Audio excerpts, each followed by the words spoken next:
இங்க ஒரு அண்ணனும் தங்கச்சி ரொம்பவே பாசமா இருப்பாங்க. தங்கச்சிக்கு பெரிய இடத்துல இருந்து வரன் வந்ததுனால அண்ணனுமே அந்த வீட்டோட பொண்ணு ரொம்பவே பிடிச்சு போனதுனால இப்ப 2 பேருமே ஒரே வீட்டுக்கே கல்யாணம் பண்ணி போறாங்க. இந்த அண்ணன்காரனுக்கு அந்த பொண்ணு ரொம்பவே பிடிச்சு போறதுனால அவங்க 2 பேருமே ரொம்பவே சந்தோஷமா இருப்பாங்க. இந்த தங்கச்சி வரையும் அந்த பையனை விரும்பி தான் கல்யாணம் பண்ணி இருந்திருப்பா. ஆனா அந்த பையனுக்கு இந்த பொண்ணு பிடிக்காதனால நான் உன்னை விரும்பி கல்யாணம் பண்ணிக்கிறேன்னு நினைச்சிருக்கியா? இல்ல, என்னோட அக்கா உன்னோட அண்ணனை விரும்புறதுனால மட்டும்தான் நான் உன்னை கல்யாணம் பண்ணியிருக்கேன். இல்லைன்னா கண்டிப்பா நான் உன்னை கல்யாணமே பண்ணியிருக்க மாட்டேன் அப்படின்ற மாதிரி சொல்லி அந்த பொண்ணு கிட்ட மிருகத்தனமா நடந்துக்கிறான். இப்ப மறுநாள் இவனும் எழுந்து கிச்சன் போறான். அந்த இடத்துல அவங்க அண்ணன் காஃபி போடுறத பார்த்துட்டு யாருக்கு நான் காஃபி போடுறீங்கன்னு சொல்லி கேட்கும்போது உன்னோட அன்னைக்கு தான் போட்டுட்டு இருக்கேன், அவ எழுந்து ஆஃபீஸ் போவா, அதனால அவளுக்காக காஃபி போட்டுட்டு இருக்கேன் அப்படின்னு சொல்லி அந்த அண்ணங்காரனுமே தங்கச்சோட முகத்துல இருக்க காயத்தை பார்த்துட்டு உனக்கு என்ன ஆச்சு, யார் ஒன்று அடிச்சான்னு சொல்லி கேட்கும்போது அவர் தான் என்ன அடிச்சிட்டாரு, எனக்கு அவருக்கு ஒரு சின்ன பிரச்சனை, அதனால தான் இப்படி ஆயிடுச்சுன்னு சொல்லும்போது என்ன சொல்றேன், நேத்து தான் கல்யாணம் ஆச்சு, இதுக்குள்ள இப்படி சொல்றேன்னு சொல்லும்போது நீ எதுவும் கேட்டுக்காதனா, நம்ம 2 பேரும் இப்பதான் வந்திருக்கோம், நம்ம 2 பேரும் ஒரு அமைதியான லைஃப்பை லீட் பண்ணணும் அப்படின்ற மாதிரி அவங்க தங்கச்சியுமே சொல்றா.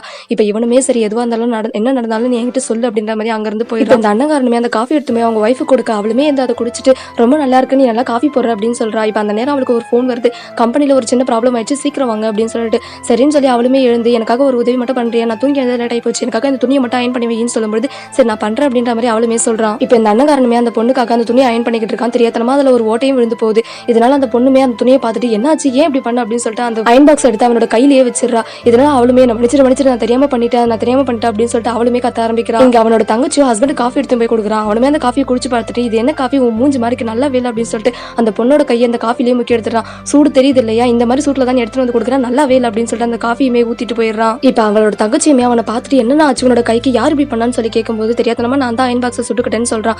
ஏன்னா பார்த்து பொறுமையா பண்ண மாட்டியா அப்படின்னு சொல்லிட்டு அவனுக்கு ஆயின்மெண்ட் போட இவளோட கையில கூடிய தழும்ப பார்த்துட்டு உனக்கு என்ன ஆச்சு அப்படின்னு சொல்லி அவனுமே கேட்க அதெல்லாம் ஒண்ணு இல்லைன்னு சொல்றான். என்ன நடந்துச்சுன்னு ஒழுங்கா உண்மையை சொல்லுன்னு சொல்லும்போது இவளுமே நடந்த விஷயத்த சொல்றா. இப்ப அவனுக்குமே பயங்கரமா கோவம் வருது, நம்ம தான் தெரியாதனமா ஒரு நரகத்துல வந்து மாட்டிட்டோமோ அப்படின்ற மாதிரி யோசிக்கிறாங்க.